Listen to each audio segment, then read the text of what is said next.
Ką rodo laikrodis? Kad liko tik 2 kalėdinio eglučių apžvalgos be šitos. Po 3 metų šaukimo aš atvykau į Ukmergę. Viskas vertins jūsų eglę. Prisišaukėt? Žiūrėkit, ką aš neapšaukčiau jūsų už prastą dekorą. Įtariu, kad pašymo tema bus laikrodžiai. Vienas laikrodis, įsmėlė laikrodis, da vienas laikroduks, da vienas laikrodis, da vienas laikrodis. Kiek jūs tų laikrodžių turite? Pas jūs namuos uždrausta ant sienų kabinti, ką visi miestą sudėti. Saka, laimingi laiką neskaičiuoja. Vienas gražiausiai pasipuošusių miestų Ukmergėje. Pažiūrima į su eglę taip gerai pasisekė.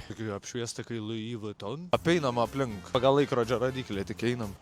Aha. Taip, į laikrodį supratau, kad nieko nepraleidau. Laikas kalėdam, laikas į kritikai. Pripuošėt miestą, neužteka egliai, matau. Aš namuose irgi taip puošiu. Vieną pusę papuošiu žaisliukais, kitą į sieną atremta, kur nesimato. Bet pas jūs siena toli, aš ten praeit galiu. Man atrodo, šiemet Ukmergės dekorą įkvėpė Meskyną. Laikrodžiais pasipuoš, parodė, kas trendina. Ukmergė iškart. Ant Karolinos buvo daugiau laikrodžių. Jeigu jau kopijuot, tai reikti geriau. A, nebus, ką Rolexas sponsoriauja jiems šie. Iš tos pusės atrodo, kad aš Utenoj dabar lankaus. Taip nuobodžiai, dėl to aš šiemet ir nebuvau Utenoj. Jeigu Ukmergės eglė būtų daina, tai būtų šita.